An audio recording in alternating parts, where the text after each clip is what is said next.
कैसे हैं आप सब? आशा करते हैं बहुत अच्छे होंगे। दोस्तों, इस यूट्यूब चैनल, इस परिवार की तरफ से हम भारत की जातियाँ, उनकी उत्पत्ति, उनके वंशज, उनके गोत्र और इतिहास के सुनहरे पन्नों में उनके बारे में क्या लिखा हुआ है, इन सभी मुद्दों पर बातचीत कर रहे हैं। आज दोस्तों हम जिस जाति के इतिहास, उनकी उत्पत्ति, उनके वंशज, उनके गोत्र और इतिहास के सुनहरे पन्नों में उनके बारे में क्या लिखा हुआ है, उस जाति के बारे में बात करेंगे, जिस जाति का नाम है धानका जाति। धानका जाति क्या थी? कहाँ से इनकी उत्पत्ति मानी जाती है? कौन थे इनके संस्थापक? और इतिहास में इनके बारे में क्या लिखा है? दोस्तों, कई जगह इसको धानका या धानुक समाज के नाम से भी जानते हैं। इस वीडियो में हम धानक समाज के बारे में संपूर्ण जो जानकारी है वो आपके साथ शेयर करेंगे। इस वीडियो में आपके साथ यही बातचीत की जाएगी कि धानका समाज क्या है, उसकी उत्पत्ति, वंशज, वंशावली, गोत्र, ये सब मुद्दों पर आपके साथ इस वीडियो में हम बातचीत करेंगे। दोस्तों, लगातार आपका सहयोग मिल रहा है इस परिवार को, इस यूट्यूब चैनल को, क्योंकि हमारा जो मकसद है कि भारत की जो भी जातियां हैं उसके बारे में आम नागरिक को और प्लस में उस जाति के लोगों तक ये संदेश पहुंचाया जाए कि उनके जो वंशज है, उनका जो इतिहास है, उनके बारे में क्या लिखा हुआ है। क्योंकि सब जाति के जो व्यक्ति हैं उनके दिमाग में एक ये जरूर विचार आता है कि हमारे जो पूर्वज थे उन्होंने इतिहास में कहाँ जगह रखी, उनके बारे में क्या लिखा हुआ इतिहास में, ये जानने की सबकी इच्छा रहती है। तो उसी इच्छा को दूर करने के लिए हम प्रत्येक समाज पर वीडियो जो है वो अपलोड कर रहे हैं। दोस्तों, शुरू करते हैं आज के वीडियो को। आज का वीडियो रहेगा धानका समाज या धानुक समाज पे। धानका भारत की एक जनजाति है या जाति है। यहाँ भी अंतर है दोस्तों, एक जनजाति होती है और एक जाति होती है। जो जनजाति होती है उसको हम एसटी के अंदर रखते हैं और जो जातियां होती है वो अलग अलग वर्ग के अंदर होती है। तो ये कई जगह जनजाति का रूप है और कई जगह जाति का रूप है। जो खुद को युवा मानते हैं, हालांकि वे ये भी दावा करने में असक्त है कि वह कहाँ से आए हैं। मतलब जो धानका समाज है उनके युवा भी इतने परेशान रहते हैं कि उनका भी ये एक दावा रहता है कि धानका जो समाज थे, उनके वंशज थे, वो कहाँ से आए थे। राजस्थान, हरियाणा, उत्तर प्रदेश, गुजरात, महाराष्ट्र, छत्तीसगढ़ और मध्य प्रदेश में ये धानका समाज वर्तमान के अंदर निवास स्थान है इनका। लेकिन इनका एक क्वेश्चन रहता है हमेशा कि ये धानका जो वंशज था वो आया कहाँ से था और भारत में उनकी उत्पत्ति किस प्रकार हुई। तो इस वीडियो में हम उसी पर चर्चा कर रहे हैं।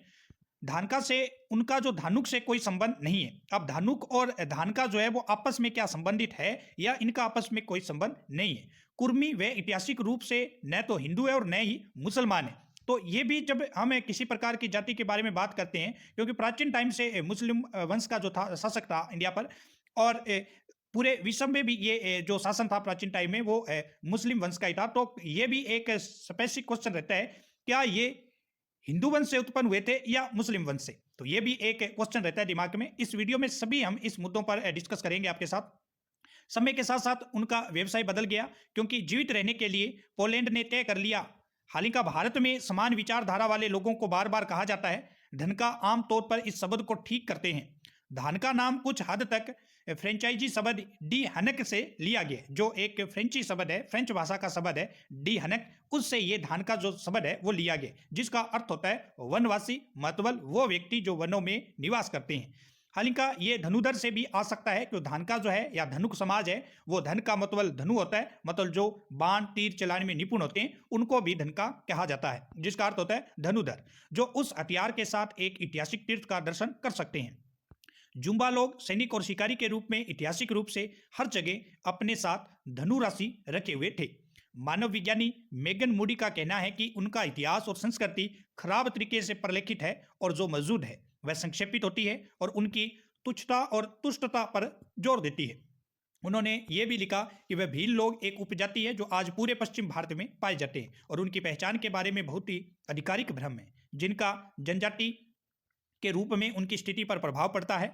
जिनको जनजाति को आपको पता है एसटी का दर्जा है, विभिन्न सकारात्मक भेदभाव वाले वस्तुओं के रूप में वर्णित है। धनिकिया और वोली के पर्यायवाची के रूप में प्रस्तुत किया गया। जो धनिकिया है, धानुक समाज है या धानका है, उसका एक पर्यायवाची शब्द वोली भी होता है।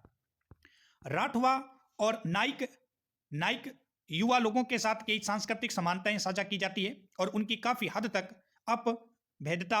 राठवा धान का घर की आंतरिक दीवारों के लिए पिठोरा अनुष्ठान पेंटिंग प्रदान करते हैं। कौन से? जो राठवा धान का है। शेरिन रत्नांग ने जीवित रंग देवता लोग, मूर्तिकार, पक्षी, प्रतिभा भरपूर, ये सब इनके कल्चर का पार्ट है। धानुक एक जातीय समूह है जिसके सदस्य भारत, नेपाल, बांग्लादेश में पाए जाते हैं। भारत में धानुक मूलतः बिहार, झारखंड, त्रिपुरा, पश्चिम बंगाल राज्यों में विभिन्न नामों और जातियों से जाने जाते हैं। वर्तमान में धानुक समाज की भारत में स्थिति उत्तर प्रदेश की अनुसूचित जातियों में एक प्रमुख जाति है। इस जाति धानुक को उत्तर प्रदेश, थोड़े से पंजाब, हिमाचल प्रदेश, राजस्थान, मध्य प्रदेश, चंडीगढ़, दिल्ली में अनुसूचित जाति घोषित किया हुआ है। अनुसूचित जनजातीय 1901 और 1977 में धानका, जो कि क्षेत्रीय भाषा के प्रभाव के कारण धानक से धानका पड़ गया, को राजस्थान और महाराष्ट्र में अनुसूचित जनजाति घोषित किया हुआ है। दोस्तों आपने देखा ये कई जगह अनुसूचित जनजाति में और कई जगह अनुसूचित जाति में, मतलब कई जगह एसटी का दर्जा और कई जगह एससी का दर्जा है। 1978 में धानुक को मध्य प्रदेश में अनुसूचित जनजाति वर्ग में घोषित किया गया था। उन्हें पिछड़े जाति का दर्जा प्रदान किया गया। नेपाल में अगर देखें, इनकी जो निवास स्थान है सप्तरी, सीरा और धनुषा के तराई जिलों में बसे हुए हैं। तराई के धानुक मंडल के रूप में भी जाना जाता है और पश्चिमी तराई के धानुक जसवार धानुक कहलाते हैं। पीछे अपने धानुक अलग प्रकार का पड़ा था। यहाँ जो धानुक है वो कौन से हैं? नेपाल में जसवार धानुक है, ये इनके उप विभाजन है धानुका के। धानुक और धानक में अंतर है। धानक जाति एक क्षेत्रीय कौम है, जबकि धानक में कोई उपजाति नहीं है। प्राचीन काल में ये धनुषधारी कहलाता है, जो धीरे धीरे हरियाणवी संस्कृति में इसे अपभ्रंश होकर धानक कहलाने लगा। जैसे जाट कभी भी जाटव नहीं हो सकता, उसी प्रकार धानक कभी भी धानुक नहीं हो सकता। मतलब दोस्तों धानक और धानुक दोनों में क्या है? अंतर है। हरियाणा के अंदर धानक कौम ने अपना गुरु संत कबीरदास जी को मान रखा है। मतलब धानक जो है इनके गुरु कौन है? कबीरदास जी है। शायद उस समय में इन धानक मराठा को अपना सहयोग दिया होगा, जिसके कारण बहुत से लोग अपने आप को कबीरपंथी धानक के नाम से भी संबोधन करते थे, जिसकी जयंती उत्सव से भी बड़े धूमधाम से मनाते हैं।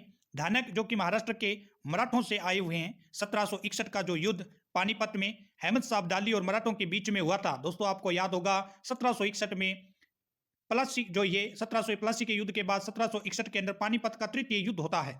वहां मराठा और अहमद शाह अब्दाली के बीच, वहां पर जो मराठों की धनुषधारी सेना भी थी, उसमें धानक लोग थे। इस जाति के लोग हरियाणा, राजस्थान, पंजाब, हिमाचल प्रदेश में रहते हैं और यहाँ पर इनको अलग अलग दर्जा मिला हुआ है। चौधरी प्रभुदयाल भोसले, वन क्लास अधिकारी, पेट्रोलियम विभाग तथा MLC सदर बाजार दिल्ली, मानवीय उच्च न्यायालय दिल्ली से भी कानूनी तौर पर लगाए गए आरोप की आप मराठा हैं, इस विषय पर वह मानवीय उच्च न्यायालय में सिद्ध भी कर चुके हैं। मतलब इनके जो वंशज थे वो अपने आप को मराठा कहते थे, इनकी उत्पत्ति मराठों से हुई है और ये कोर्ट के अंदर भी इन्होंने सिद्ध कर दिया है।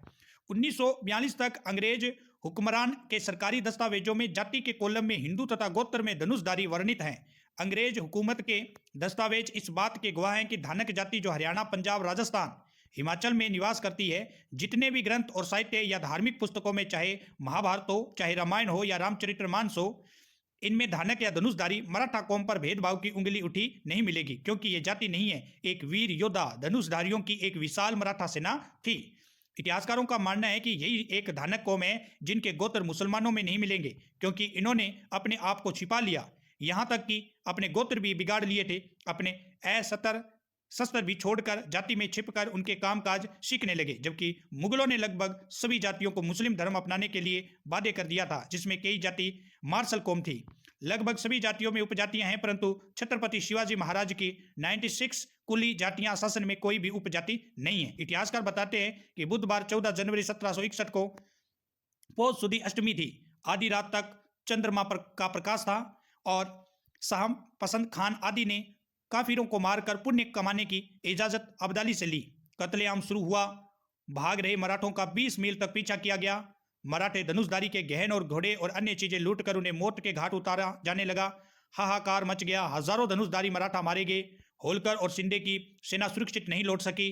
आधे से अधिक रास्ते में ही मारे गए। इतिहासकार भेजवलकर लिखते हैं कि हमारी राय है कि इन्होंने 50,000 से ज्यादा लोगों को मारा नहीं होगा। बचे हुए सैनिक बहुत संख्या में यहाँ आसपास वर्तमान में हिसार, सिरसा, भिवानी, दादरी, महेंद्रगढ़, लोहार, जिन्न, सोनीपत, पानीपत, करनाल, गरोड़ा आसपास प्रदेश में जगह जगह छिपे कर रह गए। किसी न किसी तरह शरणार्थियों लोगों में घुल मिल गए और ऐसा होगा कि ऐसा ही कि इनमें से कुछ धनुधारी भी आसपास के लोगों में घुल मिल गए होंगे। उन्हीं के व्यवसाय को अपनाकर अपनी जान बचाकर रहने लगे।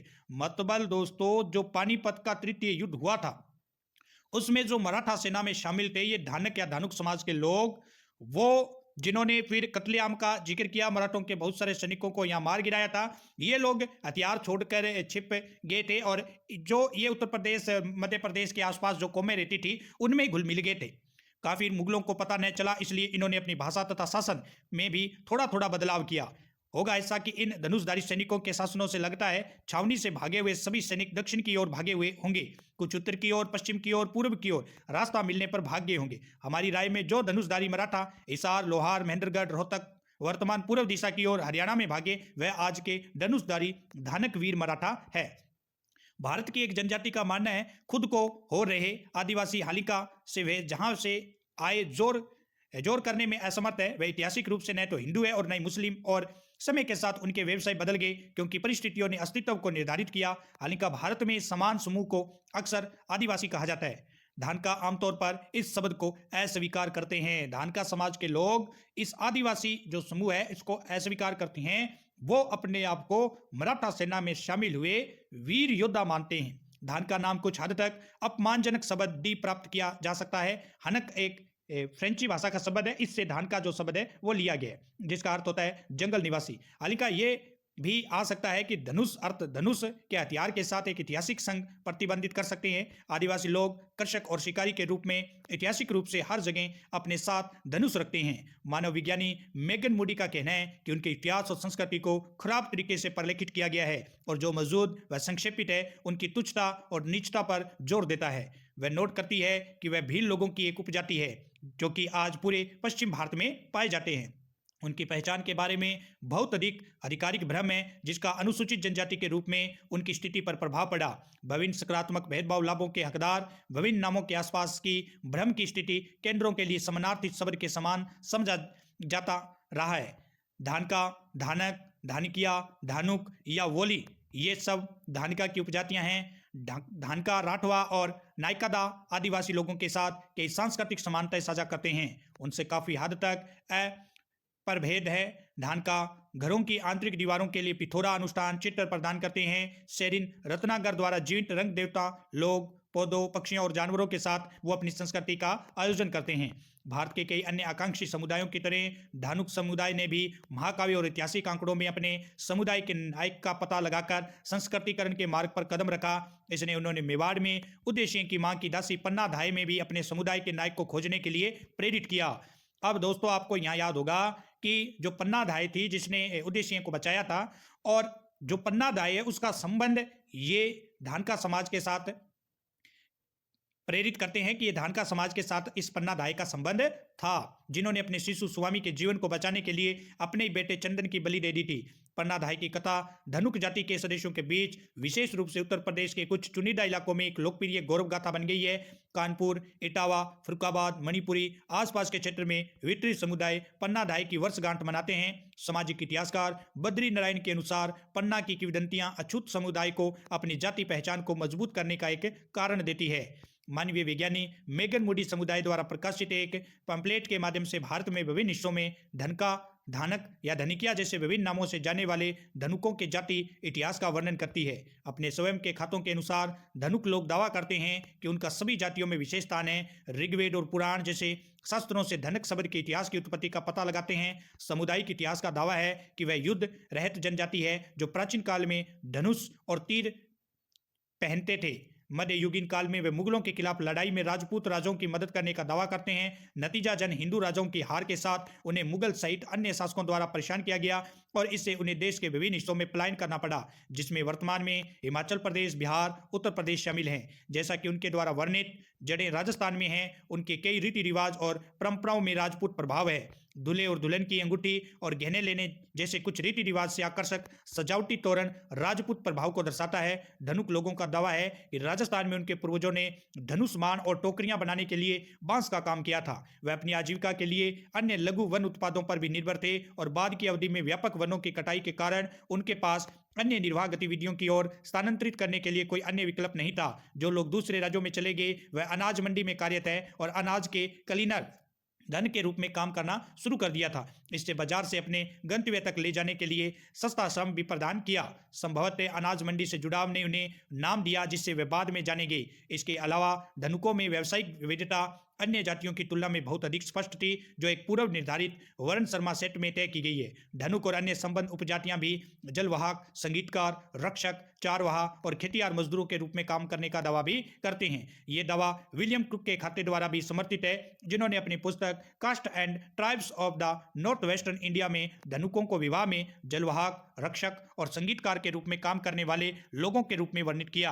क्रुक ने इस इतिहास को धनकारों, कैटरियां, केडी और रावर के रूप में वर्णित करने के लिए इस्तेमाल किए जाने वाले कई अन्य समानार्थक शब्दों को भी खुलासा किया है। बुशमैन ने उन्हें मार्शल रेस के रूप में वर्णित किया, जबकि स्पेल ने उन्हें धनुष चलाने वाले लोगों के रूप में वर्णित किया, जो भारत में गार्ड, शिकारी, बुनकर में परिवर्तित हो गए। कुछ लोग ये भी सोचते हैं कि ढनक एक ऋषि थे और उनके अनुयायियों के को बाद में धनका या धानका के नाम से जाना जाने लगा।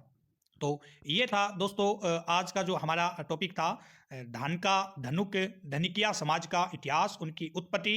तो ये जब भी दोस्तों इस प्रकार का जिक्र आता है कि उनके जो वंशज है वो कहाँ से थे, क्या वो मराठा सेना में शामिल थे या फिर जो वनों में काम करने वाले थे, तो हर मुद्दा दो तरफ से भटकता है।